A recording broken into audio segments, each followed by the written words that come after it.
Bonjour et bienvenue à ce nouveau webinaire CCI Alsace Eurométropole. Je suis Karim Djafour, conseiller d'entreprise à la CCI dans un pôle mutation digitale.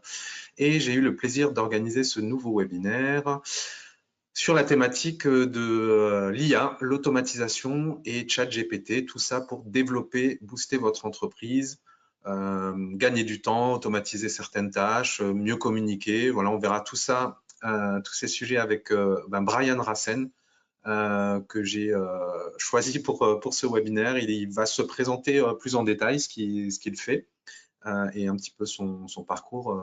Voilà. Et puis ensuite, il enchaînera sur sa présentation.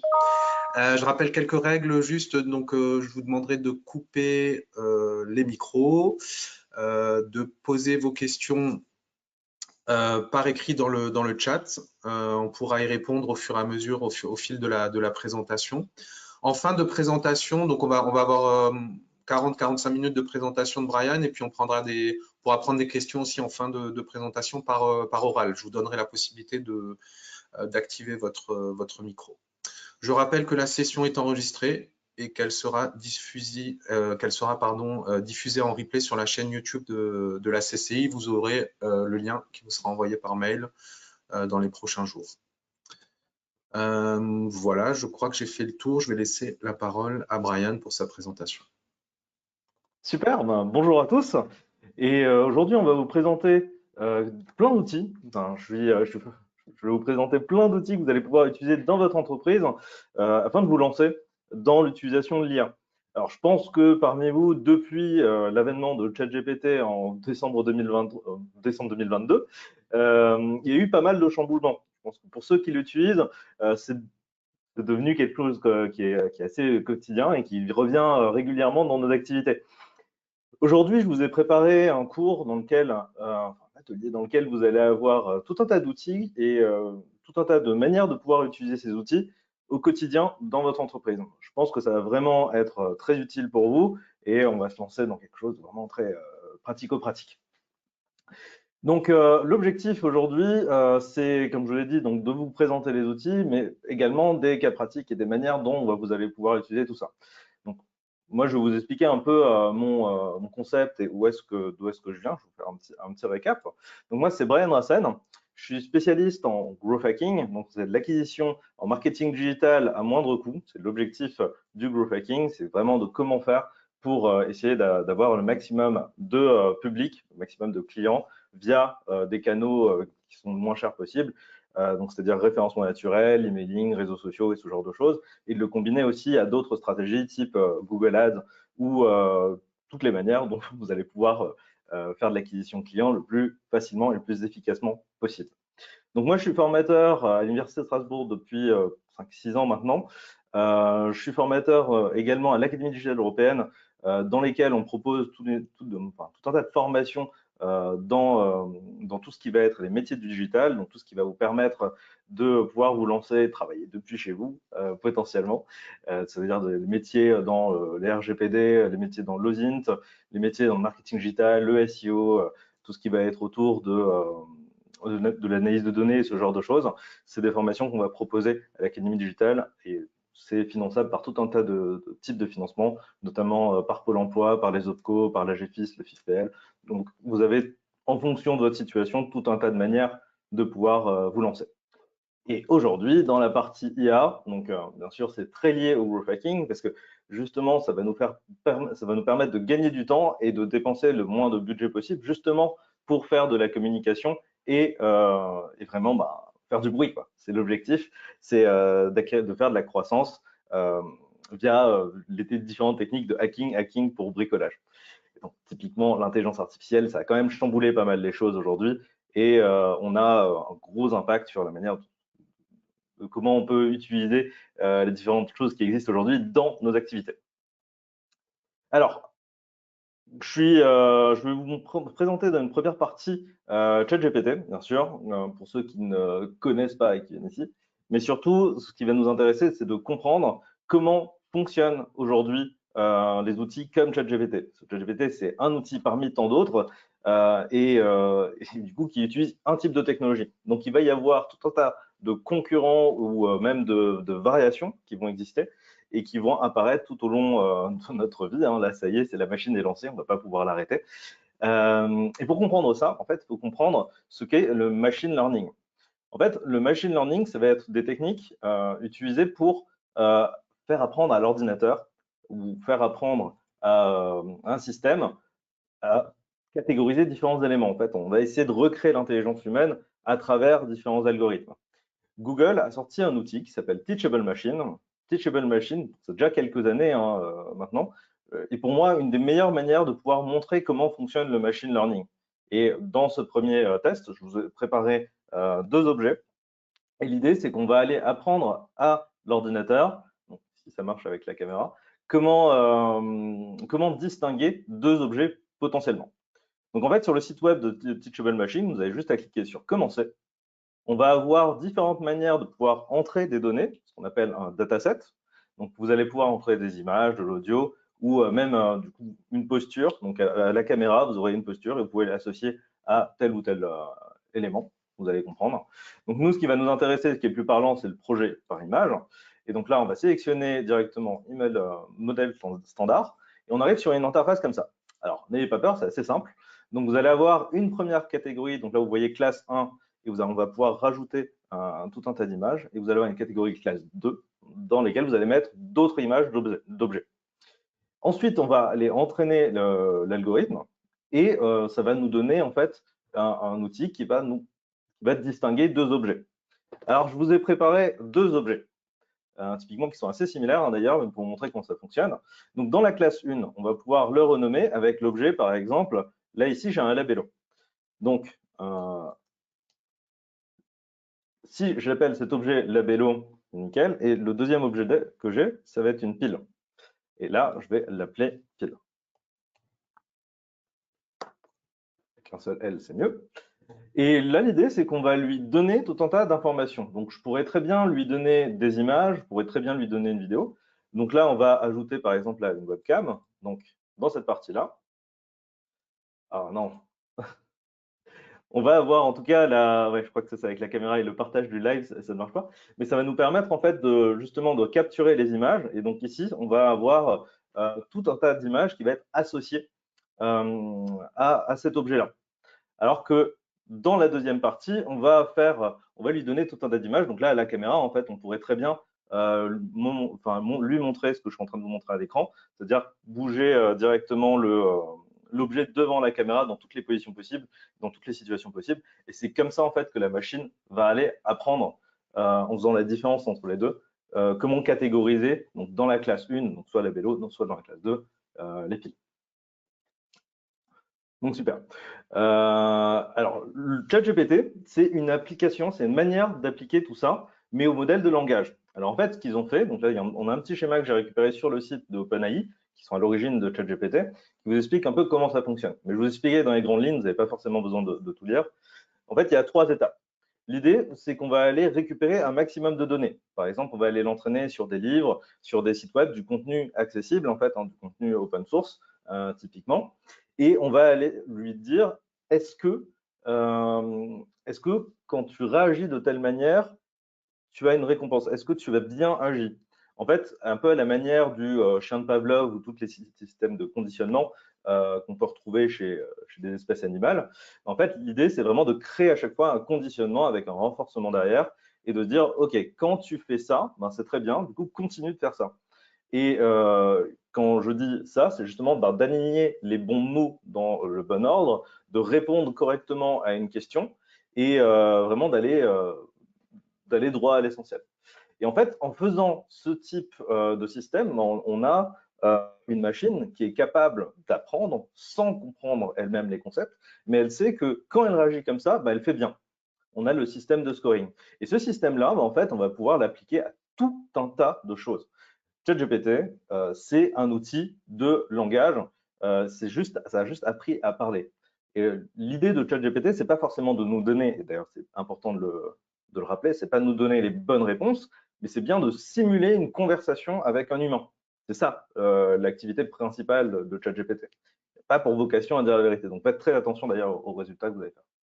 Mais ces modèles de langage-là vont nous permettre de faire tout un tas de choses avec ChatGPT et avec tous les autres types de modèles de langage, notamment si, par exemple, vous avez votre activité. Là, aujourd'hui, dans ce cadre de ce webinaire, je pense que c'est plutôt… Vous avez régulièrement des pages web, du texte que vous voulez potentiellement améliorer. Vous demandez, OK, ben, j'aimerais bien ajouter du texte sur ma page Internet pour mieux faire comprendre ma proposition de valeur ou mon offre. Est-ce que c'est bien? Donc là, ce que vous pouvez faire, c'est demander à tout un tas de personnes leurs avis.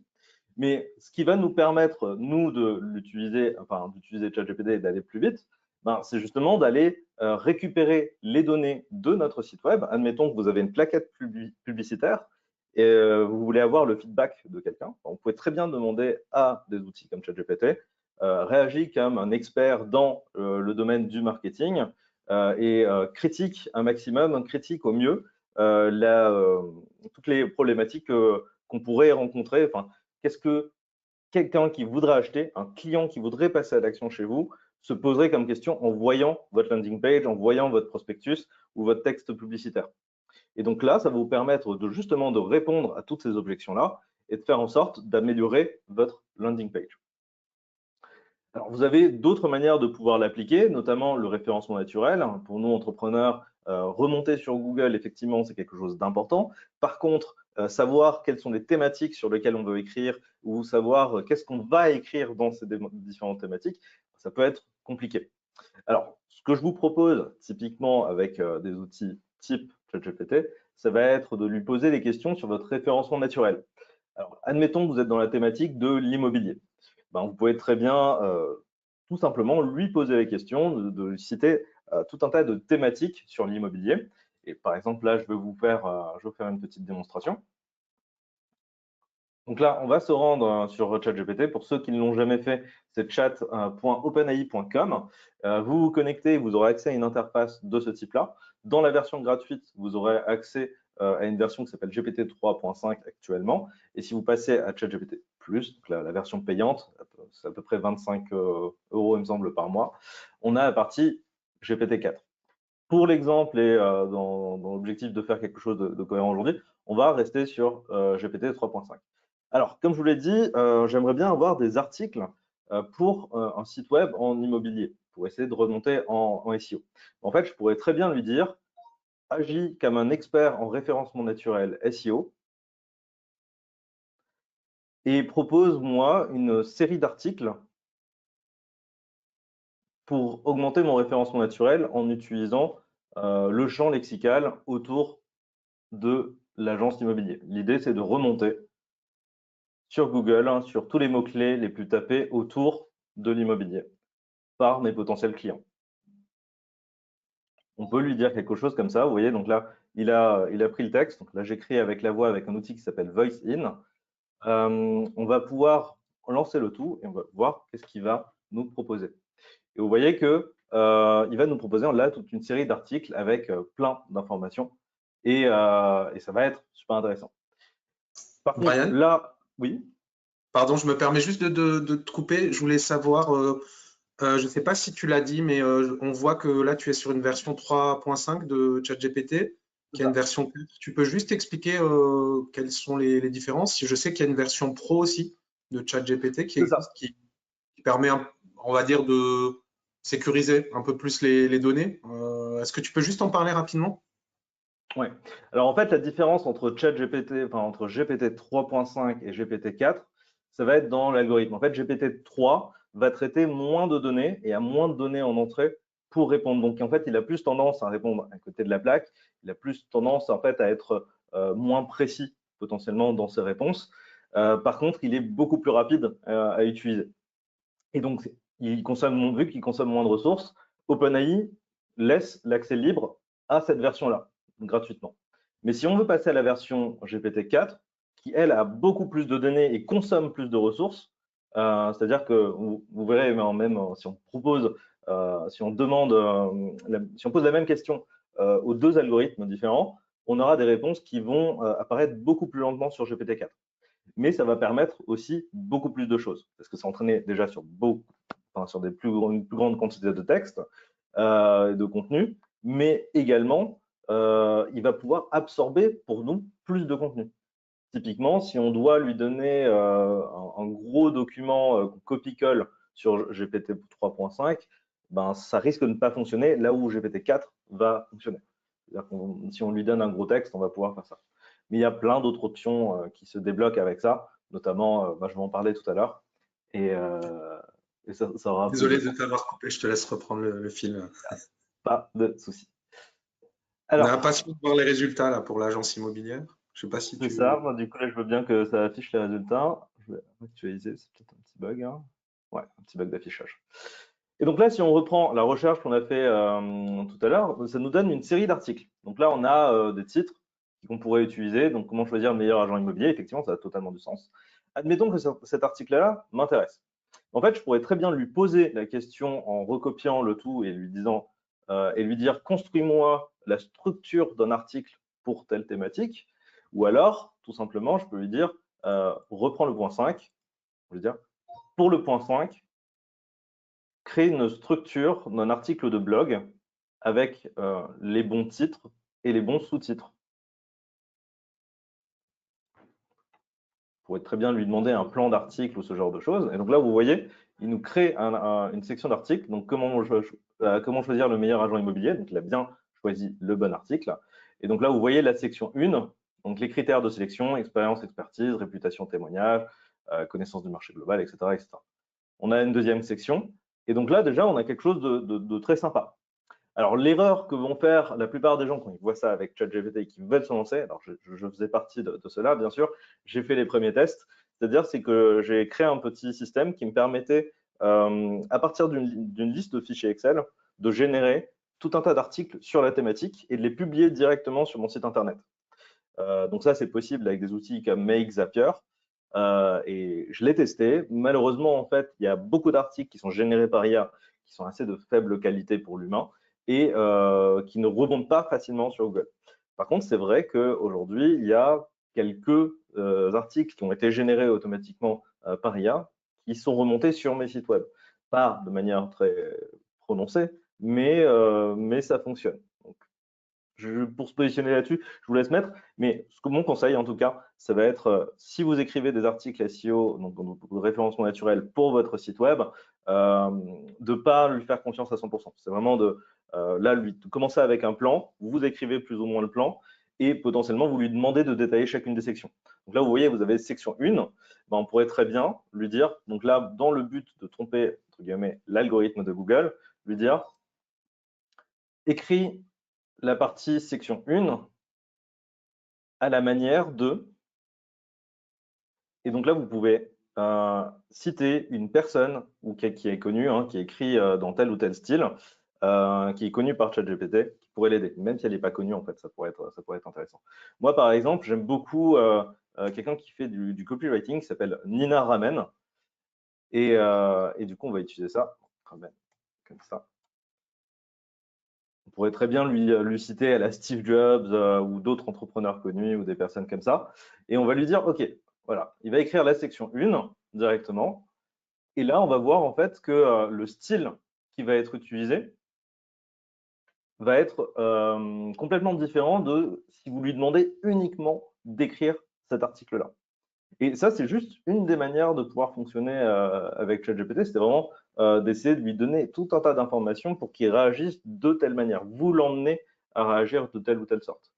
C'est un peu l'idée, je ne vais pas vous faire la démonstration pour ne pas passer trop de temps dessus, mais si vous avez des questions sur votre site web, moi, ce que je vous invite à faire, clairement, c'est d'aller sur votre site, de recopier, de prendre en fait tous les documents, tous les textes qui vous intéressent, donc les descriptions de vos produits, potentiellement les CGV, CGU, ce genre de choses, et de les copier dans une conversation sur ChatGPT. En fait, vous lui fournissez le tout. Et l'idée, c'est que lui, il va reprendre ces textes-là, il va pouvoir vous répondre en ayant adopté directement tout votre background et toutes les informations que vous avez pu lui fournir. Super. Alors, bien sûr, ChatGPT, ce n'est pas le seul. Aujourd'hui, on va avoir tous les concurrents qui se sont lancés. On a notamment Bard de Google. On va avoir Llama du groupe Facebook.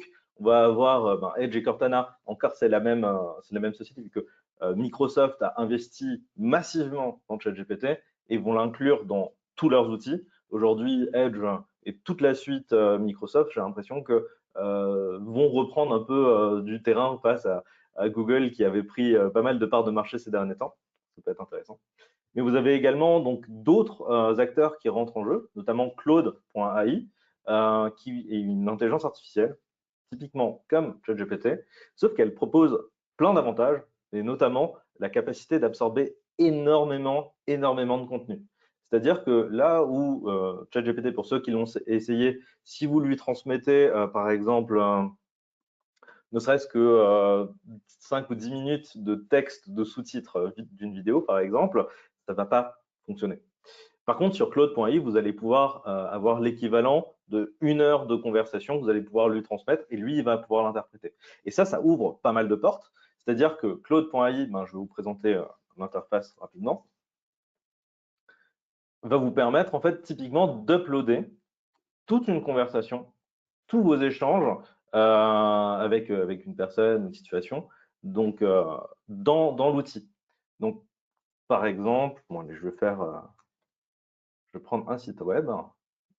Donc là, c'est ma plateforme de formation où je propose des formations en growth hacking notamment. On va aller recopier le texte là, ça peut être intéressant, cette partie blog là. Et on va aller tout simplement coller le texte. Et vous voyez en fait que là, ça m'a généré en fait un texte en .txt, donc juste un document texte, et je vais pouvoir lui demander ce que je veux. Donc là, fais-moi un résumé et une liste de propositions de valeurs. À partir de ce texte qui vient du site internet, ça suffira. On va lui dire, on va le lancer, il va aller détecter le tout et il va aller me proposer directement une réponse.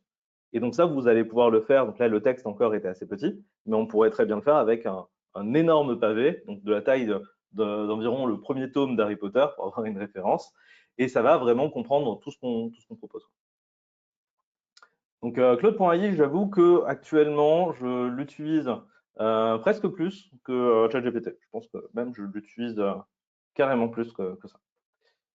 Et vous allez avoir en fait pi.ai, donc pi.ai, qui lui en fait fonctionne vachement bien d'ailleurs sur les iPhones, fonctionne moins bien sur Android, je crois même qu'ils n'ont même plus de version dessus, mais elle qui est orientée sur l'AI vocal, c'est-à-dire que vous allez pouvoir échanger directement via le téléphone, via votre micro, il va vous répondre avec une voix bizarrement naturelle, des petites expressions, il va faire du haha, il va rigoler à vos blagues, et vous faire des petites blagues. Pour l'instant, ça fonctionne qu'en anglais, mais c'est assez bluffant de voir l'évolution de ça et que ce soit accessible là actuellement encore gratuitement. Je vous invite à l'utiliser, ça peut être sympa en soirée à démontrer à vos amis. Est-ce qu'il y avait… Brian, Oui. ouais, il y a deux questions, donc je me permets de. Alors, on a une question de Stéphane qui demande si ChatGPT n'apprend pas en temps réel. Est-ce que ChatGPT apprend en temps réel? Alors, il apprend en temps réel, oui et non, ça dépend ce qu'on entend par temps réel. C'est-à-dire qu'il va apprendre quand on va lui donner les informations dans notre échange, mais lui, si on crée un nouveau chat, donc si on crée une nouvelle conversation, il ne va pas se rappeler de ce que vous lui avez dit dans un chat auparavant. Et ça, justement, c'est un vrai problème, hein, parce que quelque part, il traite les données, mais il ne les fournit pas tout de suite, bien sûr. Mais donc, est-ce qu'il apprend en temps réel ou pas? Ça dépend de ce qu'on entend par là. J'espère que j'ai répondu à la question. Dites-nous Stéphane dans le chat. Ouais. Du coup, j'en profite, il y a une deuxième question, c'est quid de la protection des contenus que l'on importe dans une IA en ligne? Ouais. Alors justement, c'est le problème, hein, c'est encore une fois, est-ce que ça apprend directement? Pour avoir fait des tests, si je lui donne les informations, par exemple, sur un site web que je viens de créer et que je crée une nouvelle conversation et que je vais essayer de lui dire, OK, qu'est-ce que tu sais dessus? Vous allez voir en fait qu'il n'aura rien appris. Il ne l'apprend pas à travers les informations. Par contre, toutes les données qu'on va lui donner, bien sûr, vont être traitées par les serveurs et l'algorithme de OpenAI. Mais aujourd'hui, c'est un peu comme Google, hein. Aujourd'hui, Google, personne ne sait vraiment comment ça fonctionne. L'algorithme, il fonctionne un peu tout seul, il va faire ses classements, et c'est justement grâce au machine learning que ça va fonctionner. Donc, il y a un traitement qui est fait, mais il n'y a pas un traitement humain. C'est-à-dire, est-ce qu'il y a une volonté quelque part d'essayer d'avoir vos données pour savoir qui vous êtes pour faire du ciblage ou ce genre de choses? On n'est pas encore à ce point-là. Mais c'est vrai qu'on n'est pas à l'abri de ça. C'est-à-dire que dans l'avenir, nos requêtes sur ChatGPT pourront orienter directement un ciblage publicitaire ou via tout ce qu'on a pu voir, hein, les cookies, ce genre de choses, les retargeting, enfin, tout ce qui va être technique de reciblage, marketing et ce genre de choses, ça pourrait être possible. Donc ouais. Si vous transmettez vos données, justement, Yama, c'est vrai que je vais vous en parler, donc l'outil de Facebook, ont sorti une version que vous pouvez installer en local.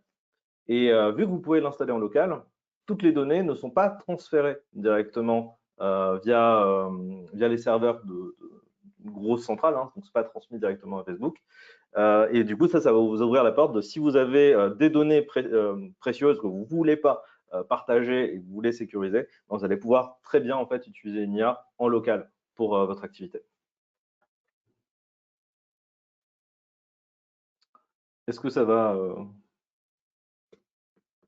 nickel. Alors, ChatGPT, c'est pas uniquement la partie, c'est pas uniquement du langage, parce qu'en fait aujourd'hui vous allez avoir des extensions, des possibilités de pouvoir utiliser ChatGPT en dehors de l'outil, via ce qu'on appelle des API. Donc en gros ça va être des possibilités, ça va nous ouvrir des possibilités de pouvoir connecter différents outils entre eux. Typiquement, vous avez un outil qui s'appelle GPT for Sheets.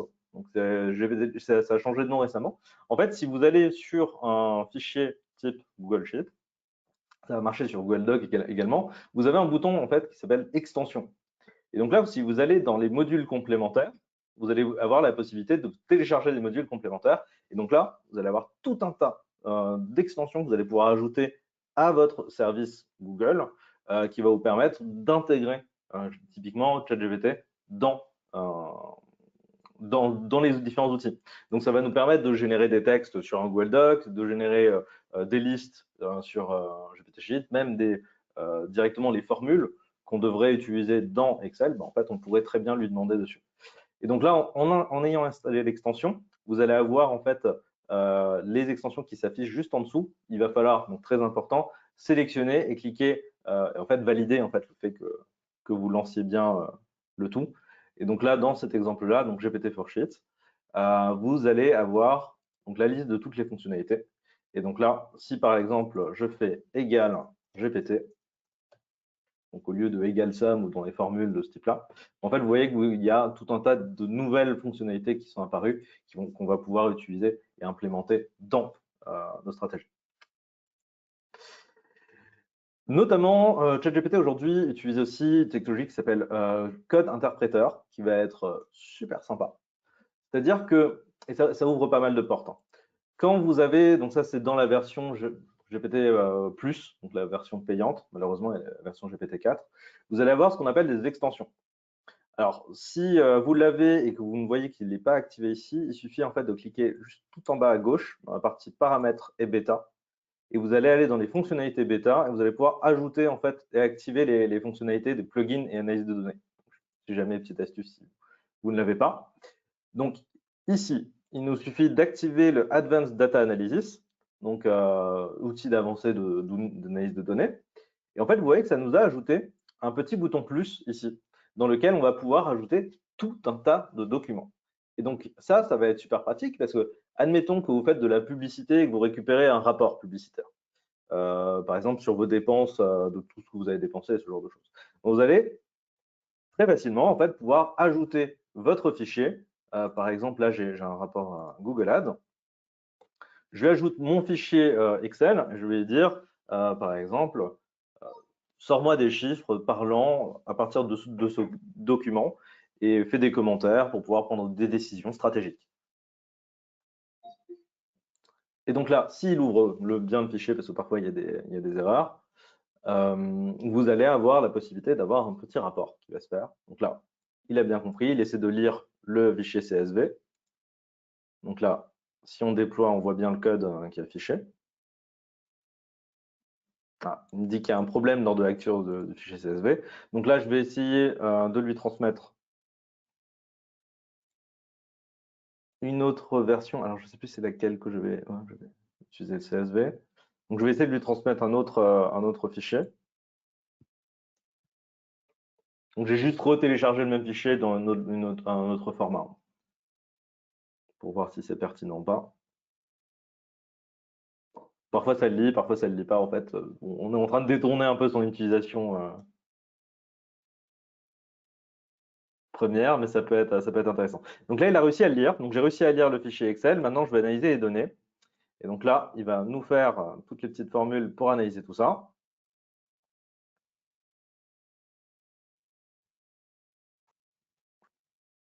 Brian, quel est Oui. le coût de la version payante? C'est 20 $ par mois, c'est ça? Ouais, alors il me semble que c'est 20 $, mais 20 $ hors taxe. Du coup, il faut compter plutôt 22. Ok. Enfin, un peu plus 24. J'ai une question, est-ce que tu souhaites que je la pose tout de suite ou tu vas Oui, attendre? oui, bah, pendant que ça tourne, de toute façon. Ok. Alors, j'ai une question de Louis. Est-ce que l'on peut programmer ChatGPT ou Claude IA comme un chatbot pour répondre à nos internautes sur nos sites? Oui, Et bien sûr, aussi tout à fait. le paramétrer pour qu'il donne des infos, pardon, le paramétrer pour qu'il donne des réponses que par des infos qui sont sur nos sites. Oui, tout à fait. Je vais en parler juste après. Ok. Donc, super. C'est Et c'est j'ai bien. une autre question de Stéphane. Alors, celle-là, elle est un peu plus décalée, on va dire. Est-ce que je peux lui demander un résumé sur la guerre en Ukraine? Alors, le contenu va être limité. Alors, déjà, dans la partie temporelle, c'est-à-dire, euh, OpenAI a bridé ChatGPT pour qu'il n'ait pas toutes les informations en temps réel. Donc, c'est vraiment les bases de données qu'ils ont, donc notamment pas mal de bases de données publiques. Forcément, il y a quelques ratés avec des données un peu plus privées, potentiellement. Mais tout ce qui va être là d'actualité, il ne faut pas compter là-dessus. Ça peut nous donner potentiellement des historiques avec des informations, mais de base, ça va nous bloquer. Parce que là, on est sur des sujets qui peuvent être sensibles. Et l'algorithme de ChatGPT est fait justement pour éviter toutes les questions un peu sensibles. Tout ce qui va être autour de la violence, tout ce qui va être autour des sujets qui font un peu polémique, ben, l'outil est policé forcément, parce que politiquement, ça a un impact. Et donc, ils font extrêmement attention à ça. Par contre, il y a une faille dans leur système, et je vous la montrer tout à l'heure. Et je vais vous expliquer comment ça fonctionne. Bon, on n'aura pas énormément de temps pour vous voir tout ça, mais en tout cas, je peux vous répondre à ces deux questions-là, qui sont la suite dans tout ça. Donc On là, te laisse, on te si je laisse reprends reprendre. la partie la data analysis, donc là, il me dit, OK, ben, est-ce que je peux fournir plus d'informations? Je lui dis, par exemple, qu'il s'agit d'un rapport publicitaire transmis depuis Google Ads.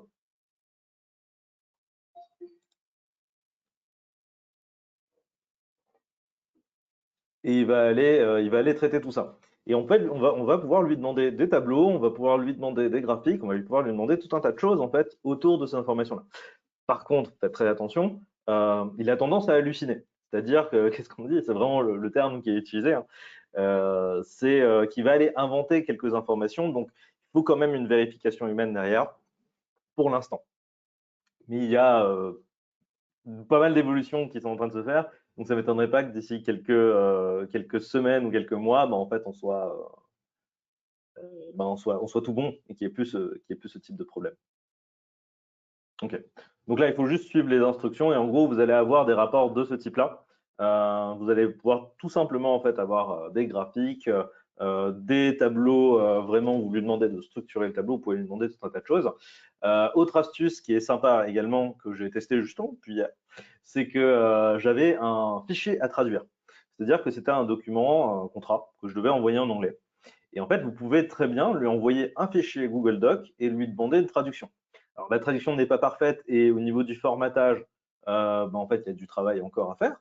Mais ça m'a fait le gros du travail. Donc, au lieu de réexporter et copier-coller tous les éléments pour lui demander de traduire, ben, là, ça me l'a fait directement. Ça peut être très intéressant pour certains d'entre vous. Alors, pour répondre notamment à la question qu'il y avait tout à l'heure, est-ce qu'on peut faire des chatbots avec le tout? Ben, en fait, Le problème qu'on rencontre, c'est est-ce qu'on peut lui donner suffisamment de données pour apprendre et à répondre correctement.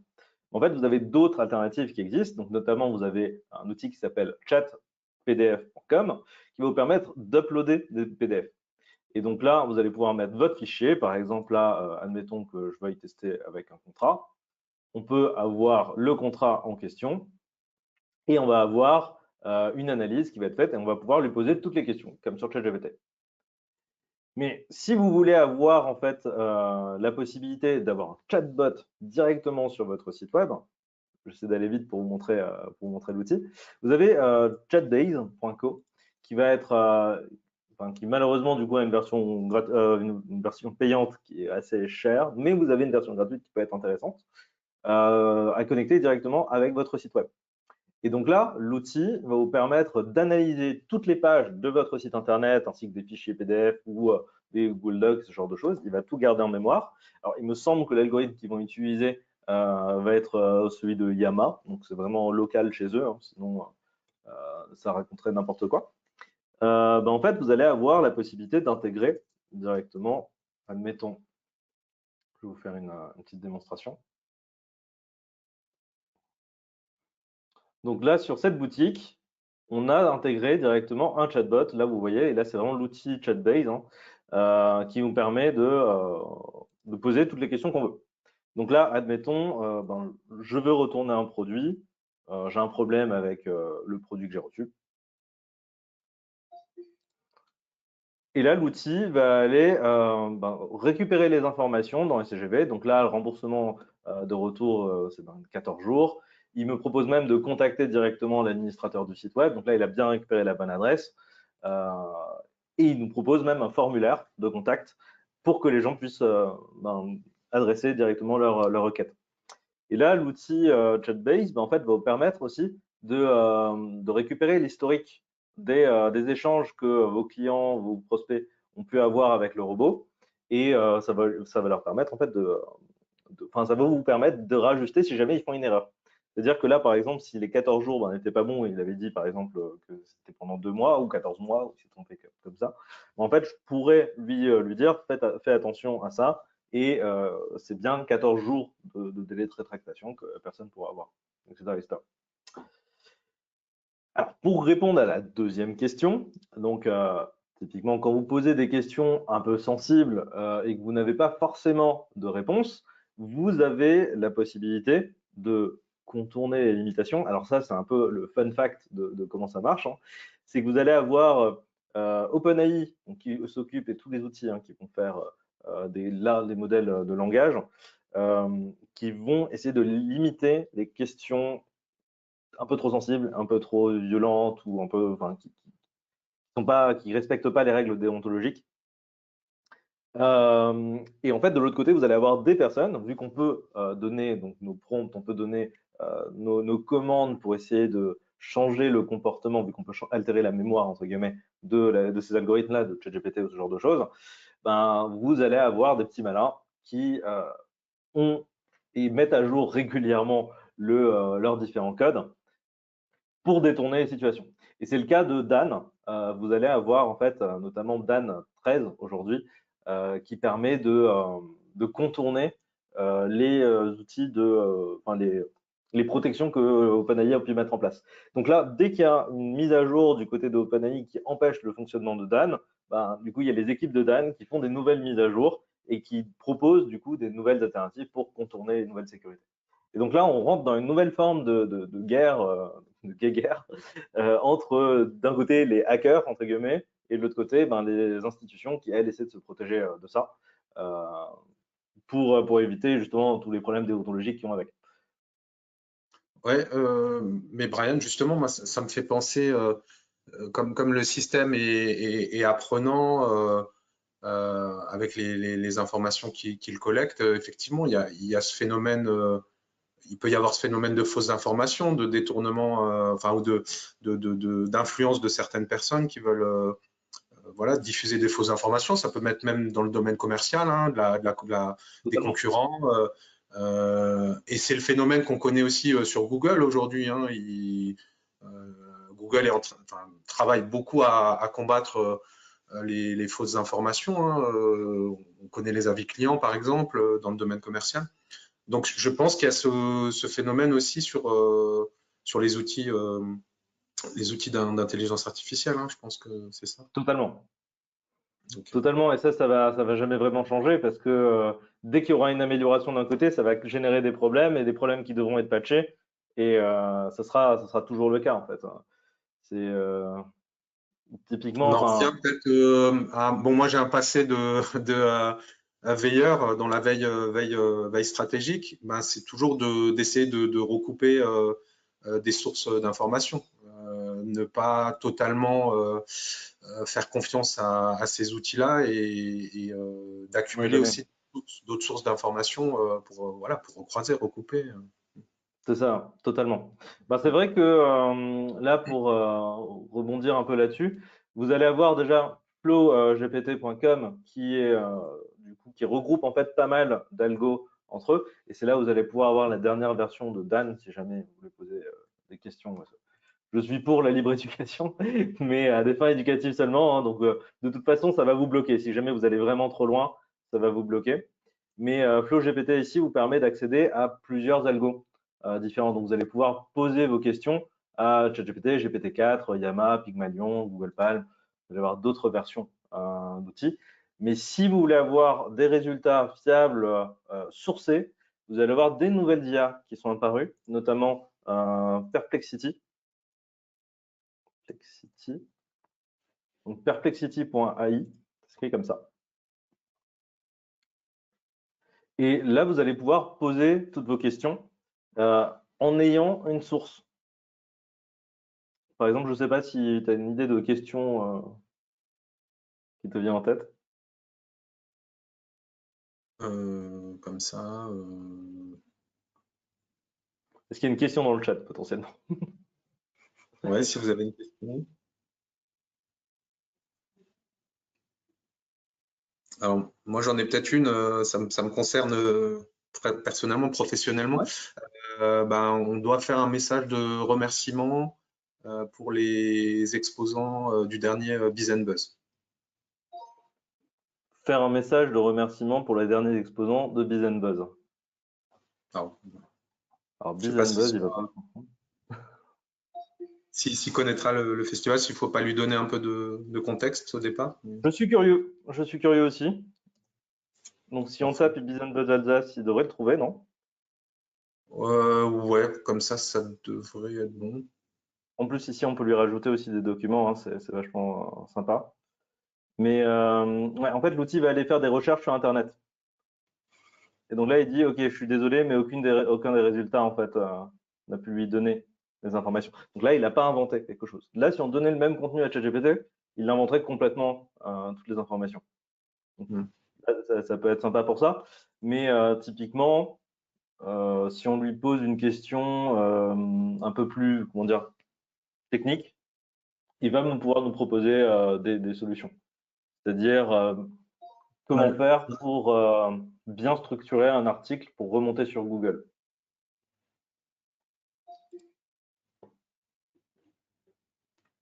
Donc là, ça va aller chercher les différents résultats. Oui, en plus, les réponses sont extrêmement rapides. Et il va nous faire un résumé. Réécris-le en français.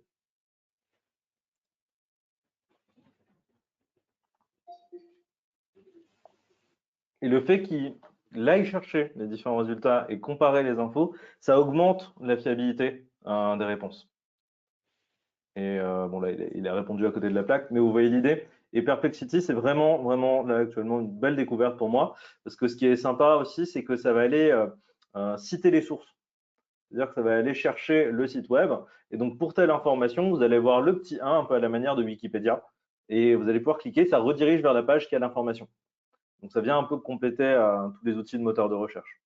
À côté aussi, quelque chose qui est en train de vraiment changer la donne, c'est si on va sur Bing aujourd'hui, toute la suite de Microsoft va nous permettre de répondre à des questions. Par exemple, qu'est-ce que c'est que le growth hacking?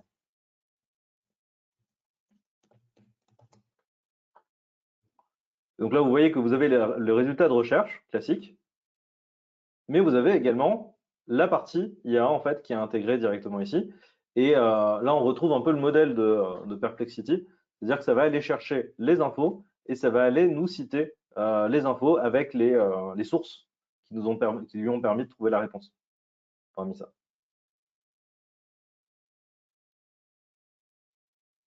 Brian, j'ai des questions. Ouais, super. On peut passer à la partie. Ouais, je sais pas, est-ce que tu avais d'autres choses que tu voulais voir ou est-ce qu'on prend les Il y a questions? beaucoup d'autres choses, hein, mais on n'aura pas forcément le temps en 45 Ah, minutes. C'était la présentation des différents outils d'IA qui existent dessus. À la limite, je peux les survoler rapidement si ça peut. bon, Je on sais va pas. déjà prendre les questions et puis On prend les questions? alors donc c'est toujours une question de Louise concernant les chatbots. Alors peut-on coupler Chatbase avec de l'intervention humaine? Donc exemple, quand nous avons des opérateurs qui sont disponibles, ce sont les opérateurs qui répondent. Dans le cas inverse, c'est l'IA qui prend le relais. Non. Non, on va pas avoir la possibilité de faire ça. C'est vraiment un outil qui va permettre de répondre aux IA. Par contre, ça m'étonnerait pas qu'on puisse le fabriquer. Ça demanderait un peu plus de temps. Mais je pense que manuellement, on peut le faire. C'est-à-dire que si on connecte l'API avec un outil de chat et qu'on le mette qu'on mette l'API d'OpenAI en tant qu'agent, donc on lui crée un profil comme si c'était un humain et dès qu'il y a une question ou une thématique, on lui demande d'intervenir à ce moment-là, ce serait possible de le faire. Mais à ma connaissance, ce serait vraiment quelque chose à développer pour l'entreprise. Ok. Deuxième question, peut-on définir un objectif à Chatbase? Par exemple, lui dire majoritairement de collecter les coordonnées des internautes. Oui, tout à fait. Alors, je vais vous montrer un peu comment ça se passe. Donc là, admettons, ici. Vous allez avoir, en fait, là, vous créez le compte, vous l'associez à un site web. Vous allez avoir les... tac, tac, tac, tac. Je ne sais plus où est-ce que c'est dans source, hein. En fait, vous allez avoir une option qui va vous permettre en fait de directement mettre ce qu'on appelle un pré-prompt, c'est-à-dire une commande que vous allez mettre avant toutes les autres. C'est-à-dire dès qu'il y a une interaction, dès qu'il y a quelqu'un qui commence une nouvelle conversation, en fait, il va reprendre les informations d'avant. Et c'est là où je lui ai donné typiquement l'adresse mail de l'administrateur du site web pour que si jamais il y a un problème, donc là dans le pré-prompt, l'objectif c'est répondre à tout le monde, mais si tu as un doute, demande-leur d'envoyer un mail à telle adresse ou d'appeler le numéro support client, ce genre de choses. Donc oui, c'est tout à fait possible de le faire. Ok. Il y a une remarque de Guillaume, ChatGPT intégré au navigateur Bing cite les sources également. C'est ça. Ok. Et pour l'instant, on n'a pas d'autres questions. Je vais vous donner la possibilité d'ouvrir votre micro si vous le souhaitez, si vous voulez poser une question à l'oral, hein, n'hésitez pas. Donc, je vais activer. Si vous avez un micro, vous pouvez l'activer et poser votre question. Ou par écrit si vous le souhaitez, c'est toujours disponible. Bonjour Brian, c'est Luis. Merci pour Bonjour. les réponses par rapport aux différentes questions. Je voulais savoir, tu nous as présenté comme quoi tu étais formateur, l'objectif de la formation, elle est sur quoi? À la fin, est-ce que c'est une formation diplômante, reconnue par l'État ou pas? Et quels sont les délais, le temps de cette formation? Parce que ce que tu nous as présenté donne l'eau à la bouche et effectivement, ça donne envie d'aller plus loin. Alors, en plus, c'est vraiment que le début là, de la formation. Une petite intervention. Alors, je vais te présenter comment ça fonctionne. Alors, le mieux actuellement, c'est que tu te rendes sur growthhacking.org. L'idée, c'est que dans la formation, donc là, vous avez une rubrique formation complète, le tout avec tous les financements possibles. Et là, tu vas avoir toutes les informations dessus. Donc, typiquement, comment ça se passe? Vous allez avoir en fait des sections, une alternance. Le lundi, vous allez avoir des cours et le jeudi, des ateliers de mise en pratique.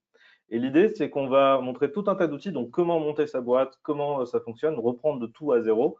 Donc pour, d'une part, si vous avez votre projet à monter et que vous n'avez pas forcément le budget de passer par une agence, vous pouvez le faire. Si vous passez par une agence, ben, vous saurez comment ça fonctionne tout ça, et du coup, vous allez pouvoir avancer. Et l'idée, c'est qu'à chaque fois, je vous donne les meilleurs outils qui existent du moment, hein, c'est toujours à jour, c'est du live vraiment, pour les différentes thématiques.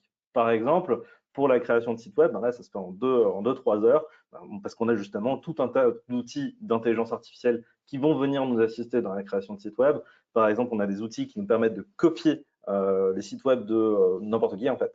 On lui donne une URL, il va la copier, il va la traduire en WordPress, et du coup, vous aurez un site WordPress sous Elementor avec le design du site web, par exemple, de votre concurrent ou d'un site web que vous aimez bien. Tout à fait possible de le faire via l'IA, et donc ça, c'est fait en quelques minutes. Maintenant, le côté légal, le côté déontologique, c'est toujours la grande question. Mais effectivement, ça se passe comme ça. Donc le lundi et le jeudi, donc le lundi, c'est des cours, le jeudi, c'est des ateliers. La première partie, on apprend à créer le site web. Ensuite, on applique le référencement naturel. Donc comment ça marche, comment on fait en audit, comment on applique toutes ces questions-là, enfin, comment on applique toutes les solutions qu'on peut avoir. On a la partie ensuite Google Ads, parce que c'est bien d'avoir le référencement naturel, mais vous n'aurez pas forcément votre trafic tout de suite. Et l'important, c'est d'avoir des clients le plus rapidement possible. Donc, quelles sont les techniques pour justement créer du contenu rapidement, faire des vidéos, par exemple, pour YouTube et ce genre de choses, et utiliser les moyens un peu détournés pour faire de l'acquisition client le plus rapidement possible avec le moins de budget possible. Ensuite, on va partir sur la partie automatisation et réseaux sociaux, c'est-à-dire comment on fait pour automatiser un maximum de contenu sur les réseaux sociaux, gagner du temps en fait. Parce qu'on est entrepreneur, on n'est pas forcément influenceur en même temps, c'est très compliqué de faire les deux. Qu'est-ce qui existe et comment vous allez pouvoir utiliser ça pour aller plus loin. Et on a la partie mailing automation, donc comment faire pour récupérer des bases de données de clients. Là encore, il y a des outils IA qui viennent nous assister, notamment la code interpréteur qui va nous permettre de trier tout un tas de données de nos prospects. Et ça peut être vraiment très intéressant. Et comment les mettre dans un système de mailing automatique pour une fois gagner du temps, créer de la récurrence, créer de la rétention auprès de ses clients et aller plus loin. Et la dernière étape, ça va être le fait de construire une stratégie de croissance sur le long terme, justement avec tous les outils qui existent actuellement. C'est monstrueux. C'est monstrueux. Et donc là, si ça vous intéresse, en tout cas, vous allez avoir la possibilité de postuler à la formation. Donc là, vous avez le petit clic à faire. La formation totale est à 1 600 € pour le tout. Il y a une certification qui est le TOSA WordPress qui est reconnue par l'État à la fin. Donc c'est vraiment sur la partie création de site web. Malheureusement, sur la partie donc growth hacking, il n'existe pas encore de certification. Donc c'est un peu le problème. Mais vous allez avoir tout un tas de possibilités, notamment si vous êtes salarié, dirigeant salarié, non salarié, micro-entrepreneur, demandeur d'emploi. Vous allez avoir plein de dispositifs. Il y a juste pour les étudiants actuellement encore que j'ai pas trouvé de financement, mais ça risque de changer prochainement. Donc, je ne sais pas si j'ai répondu à toutes les questions, Louis.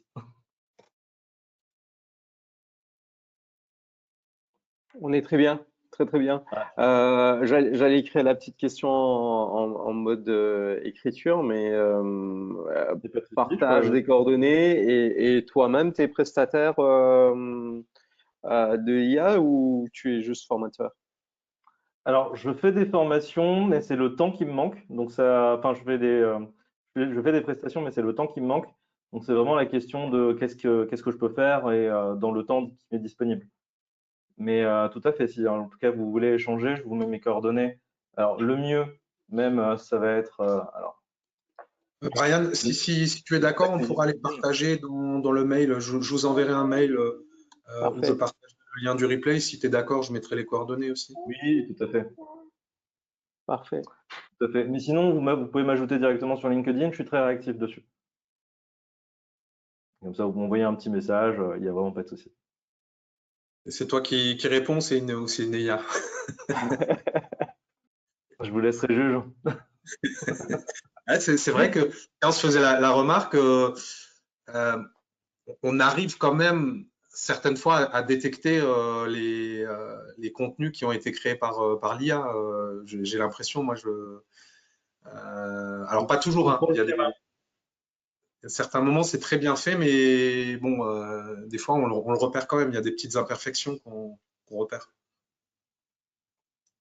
Totalement. Alors, c'est pour ça, hein, justement, que je vous ai donné la petite astuce, écrit à la manière de telle personne. Et on pourrait très bien lui-même lui donner 2 personnes différentes qu'on aime bien, des fameux influenceurs LinkedIn par exemple, et lui demander en fait de décrire à la manière de ces personnes-là. Donc c'est complètement indétectable. Et quand je fais ça, tous les outils qui permettent soi-disant de repérer les contenus générés par IA disent que c'est 100% généré par humain. Ok, à tester alors. À tester. Après, il faut Oui, trouver il faut trouver le bon modèle, la bonne personnalité, parce que. ouais, c'est ça.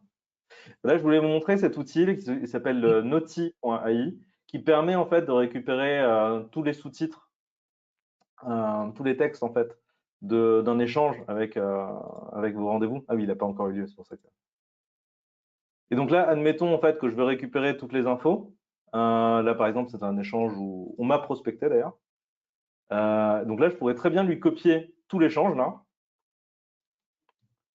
et aller lui donner. Moi, j'utiliserai Claude dans ce genre de cas. Et je lui dis résume-moi ça dans le style de Brian Rassen. Tac. Et là, je lui donne tout le texte qu'on a récupéré. Il sait comment je parle. Du coup, il a récupéré ma voix. Et on pourrait très bien le faire pour justement le webinaire d'aujourd'hui, récupérer tout le texte du webinaire et mettre un chat base où vous pourrez poser toutes vos questions. Et ça écrira dans mon style.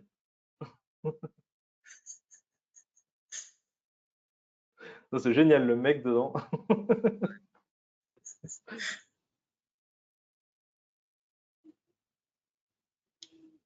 Et voilà, on pourrait très bien le faire et l'intégrer dans Chatbase. Là, on a juste à copier-coller le texte, hein, et c'est tout bon. Toutes les personnes répondront. Donc, je ne sais pas si vous connaissez le concept de la machine de Turing. Le test de Turing, pardon. Alors, je ne sais plus c'était quand que ça avait été fait. C'était un petit paquet d'années. Ouais, 1950. Hein, Turing, c'était un des pionniers. C'est même pas un pionnier, c'est peut-être l'inventeur même de l'ordinateur et de l'informatique. Qui expliquait justement que on commencerait à avoir des problèmes vraiment quand, voilà, c'est exactement ça, quand on ne serait pas capable de faire la différence de si on parle à un chat avec un humain ou si on est en train de parler à un robot. Et aujourd'hui, quand on répond par exemple à Chatbase, on sait que c'est un robot. Pourquoi? Parce qu'il nous répond trop vite. C'est bête, hein, mais du coup, il existe des méthodes bêtes de pouvoir lui demander, même je crois dans Chatbase, on peut mettre le paramètre, de dire dans combien de temps il répond. Et une fourchette aléatoire, de se dire, OK, ben, ça va lui prendre 5 minutes de répondre. Ben, au final, quand tu as la bonne réponse, mais au bout de 5 minutes, tu te dis, ah oui, le mec, il s'est pris la tête et tout. Et on pourrait y croire. Mais ouais, aujourd'hui, on vient de passer cette barrière-là, je pense. Ça fait déjà un petit moment qu'on a eu les premières IA qui battaient les champions d'échecs. Là maintenant, c'est même plus une question. Ouais, tout à fait. Ok. Est-ce qu'il y a encore des questions? N'hésitez pas. Question? Moi, j'aurais une question. Oui. Alors, moi, je suis d'une génération un peu plus ancienne et pas sûr d'avoir tout compris, mais j'ai une question sur une utilisation éventuellement simple de l'IA. Je ne sais pas si c'est possible, hein, c'est simplement une question que je pose. Je travaille dans un domaine qui est plus scientifique et les affaires se font par appel d'offres, hein, essentiellement. Comme on a notre clientèle, en fait, elle est partie dans le monde entier. Et notre grande difficulté, en fait, c'est de collecter les informations sur les publications d'appels d'offres dans le monde entier. Est-ce qu'on pourrait utiliser l'AI pour justement être plus performant dans ce domaine-là? Puisqu'il s'agit quand même de collecter en fait des clients et là, précisément, ce serait des publications d'appels d'offres très ciblées. Ouais, ça serait très ciblé. Donc en fait, l'idée, ça serait potentiellement d'aller sur un site web type lez.fr ou quelque chose comme ça, et d'aller récupérer les données dès qu'il y a une nouvelle donnée qui arrive pour telle ou telle recherche, qu'on récupère les infos et qu'on ait une notification, qu'il traite les données et qu'on puisse lui poser des questions, par exemple sur les documents de 4-5 pages qu'il faut remplir pour faire la demande, qu'on récupère les champs, qu'on l'upload et qu'on mette dans le… Ben oui, on peut le faire. Et ça, dans… On aurait potentiellement un flux RSS à voir hein, comment on peut faire. Donc, il faudrait décortiquer le fonctionnement de chacun des sites web sur lesquels on va récupérer les informations. Mais s'il y a une possibilité… Ce serait un gros boulot parce que là, en fait, ce sont plutôt… aux États-Unis, ce sont des laboratoires, ça peut être l'État, ça peut être plein de choses. En France, il y a des sites connus. En Allemagne, c'est encore différent, etc., etc. Ouais, l'idée, c'est vraiment d'aller décortiquer le fonctionnement de chacun des sites web qui vont être la source de nos données, en fait, hein, et de vraiment beaucoup travailler là-dessus et d'essayer de créer un cheminement pour arriver au bon fonctionnement. Parce que c'est vrai que je vous en ai pas parlé, mais du coup, là, on a lancé une agence d'automatisation, nixel.fr, et donc c'est vrai que ça se propose, en fait, ça se pose bien là avec cette question-là. Et l'idée, c'est qu'on va aller étudier, donc on fait tout un tas de choses, hein, ça adapté à la comptabilité, aux organismes de financement, la gestion administrative, génération de documents, process de vente, connexion avec les CRM, c'est vraiment ce que vous avez besoin. On a fait des systèmes pour des assez grosses boîtes et des plus petites boîtes. Et l'idée, c'est qu'on va aller étudier comment vous fonctionnez. On va aller voir typiquement, ben, c'est quoi vos postes de dépenses en termes de temps qui sont les plus élevés. Et on va aller schématiser tout ça, hein. L'idée, c'est vraiment d'étudier le tout et de savoir quelles sont les étapes qu'on pourrait automatiser.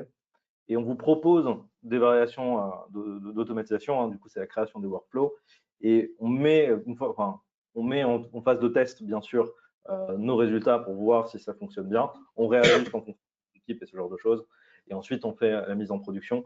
Donc là, typiquement, si on doit vous créer une plateforme, si on doit vous créer un logiciel ou ce genre de choses, on peut vous créer cette interface-là dédiée à votre activité. Ben ça, un gros boulot quand même. C'est réservé déjà à des entreprises qui sont déjà assez avancées, mais c'est tout à fait possible pour nous et c'est quelque chose qu'on fait. Ouais. Donc, ce serait une prestation qu'il faudrait, qu'on pourrait vous demander, c'est ça? C'est comme ça qu'il faut le comprendre?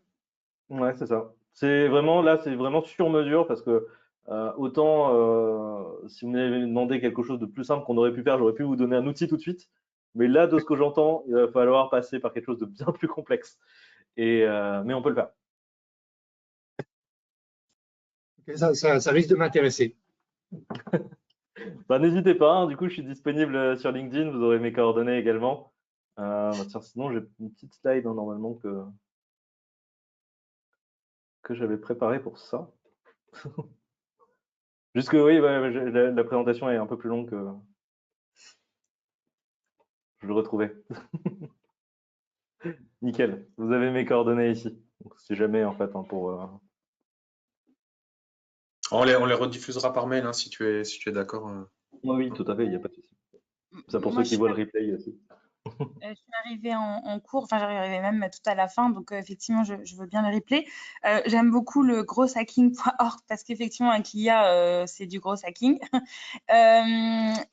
Du coup je voulais savoir, enfin voilà, moi je suis un organisme de formation, donc je ne sais pas si vous avez, vous faites si vous en avez parlé, mais en tout cas, clairement, je vais vous contacter suite au webinaire pour intervenir. Est-ce que vous avez une idée de cette partie audit, j'ai envie de dire, combien vous facturez cette partie audit?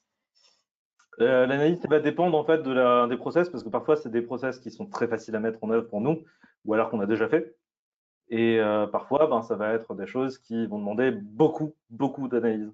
Parce que vous allez utiliser des outils un peu complexes, vous allez utiliser des choses. Enfin, typiquement, là, on est sur un site web qui bouge tout de suite, qui a potentiellement des sécurisations. Si ça se trouve, on a des bases de données publiques et on pourra y avoir accès ou ce genre de choses. Donc, il va falloir vraiment étudier. Donc, c'est vraiment au cas par cas sur le coup. Mais bien sûr, le première analyse, on ne facture rien. Hein. C'est vraiment l'idée de savoir déjà faire une petite analyse de faisabilité. Et ensuite, on voit qu'est-ce qui est vraiment applicable. Donc, vous pouvez très bien me contacter, on échange dessus, on voit ce qui est faisable ou pas. On vous donne un peu une échelle de grandeur, comme ça, vous savez à quoi vous attendre. Et si jamais c'est vraiment trop élevé, du coup, on sait qu'on va pouvoir proposer d'autres stratégies. Et si c'est adapté, ben, let's go, on y va et on fait une mise en production. Ça peut Et, prendre pas mal de temps, il faut le prendre en compte, hein. d'accord. J'imagine que vous restez enfin vous essayez en tout cas de rester très à jour sur les IA et sur les outils qui sont développés. Ça doit être quand même pas forcément évident. Tous les 3 jours. Est-ce que vous avez une compétence IA tout court? Enfin, pardon, qu'est-ce que je veux dire? Ouais, ce que je veux dire, il y a l'applicatif des IA, utiliser des outils qui ont été développés, vous restez à jour sur ce qui existe et les nouvelles choses. Mais il y a aussi comprendre l'IA, utiliser l'IA pour voilà. Est-ce que ça, vous avez une compétence aussi dedans? Alors, ce serait pas moi, parce qu'on a chacun nos spécialistes pour chacune des thématiques, mais on a toutes les personnes qui font la partie no-code, donc de développement no-code, mais également tout ce qui va être algorithmie, ce genre de choses. Si ça intéresse, on peut créer des formations individuelles sur les différentes thématiques. Donc là, sur notre plateforme de formation, vous avez accès aux différentes thématiques. Donc OSINT, RGPD, création d'entreprise, no-code, application mobile, no-code. Ça peut intéresser pas mal de monde. SEO, Google Ads, la partie closing et business developer, et relations presse médias. Donc là, à chaque fois, j'ai pris des monstres en termes de formation. C'est vraiment des gens qui sont vraiment très, très calés sur leur domaine. Donc, si vous avez des besoins spécifiques, on peut en discuter. Et vous êtes basé où? À Strasbourg. D'accord, ok. Ok, très bien.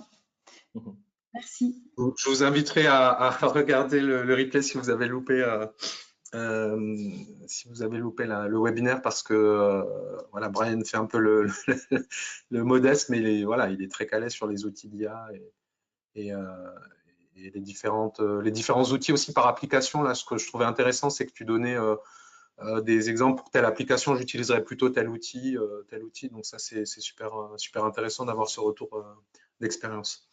Ouais. Et moi, j'ai la CCI aussi parce que honnêtement, j'ai vu, enfin, vous avez lancé 2, 3 thématiques digitales. Je pense qu'effectivement, c'est un need, need to have. Mais ouais, c'est cool d'avoir fait un truc aussi concret et je trouve intéressant, quoi. Merci à vous. Je vous propose de clôturer. Donc, si vous avez d'autres questions, vous pourrez éventuellement contacter Brian, hein, pour des questions plus spécifiques, hein, ou liées à des projets d'entreprise. J'ai même à voir, hein, du coup, avec la CI ce qu'il en est, mais effectivement, j'ai même du contenu là pour une deuxième intervention de ce type-là, et qui serait beaucoup plus orienté sur Ouais, les autres. on pourrait, alors le planning est bouclé jusqu'en fin d'année, mais on pourra planifier ça en début d'année prochaine, ouais, Pas potentiellement. de souci. Justement, ça me permet de dire que le prochain webinaire, ça sera le jeudi 9 novembre à 11 h toujours, sur la thématique de la publicité digitale. Donc, on va pouvoir aujourd'hui faire de la publicité sur des nouveaux leviers, notamment la télé, pour toucher des personnes en local. Et ça, c'est vraiment intéressant, sur des budgets qui vont être très corrects en fait, et très limités. On va pouvoir toucher des personnes en local. Donc la télé, ça peut être de l'audio, des podcasts, ça peut être de l'affichage aussi. Voilà. Aujourd'hui, on a des techniques pour toucher un public vraiment sur des problématiques locales, hein, voilà. Et donc ça, on va en parler donc le 9 novembre avec une agence qui s'appelle Adux Région qui nous parlera de cette thématique. Je précise également, je le dis à chaque fois, mais n'oubliez pas là, pour éventuellement une prestation proposée par Brian, voilà, sur la mise en place d'un programme, le développement d'une application pour automatiser certaines tâches.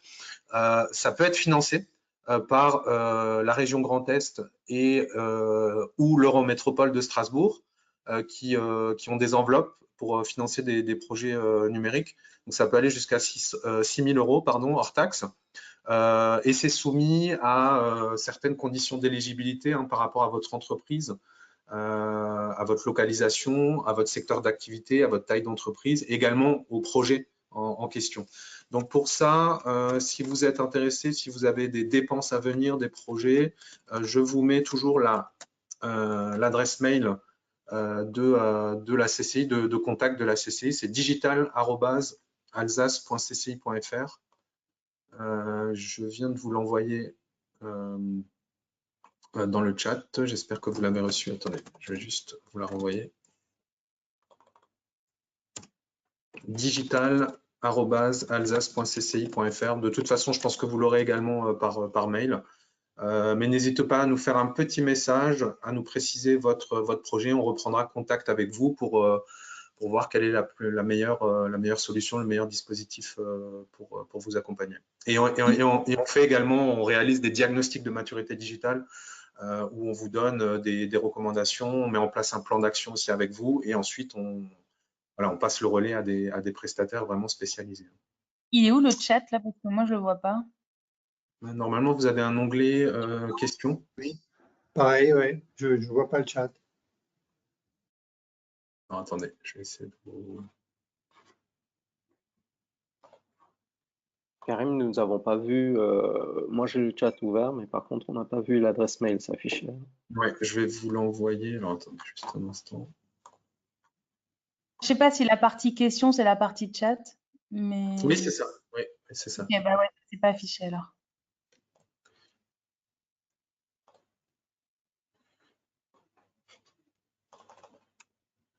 Alors, juste un instant.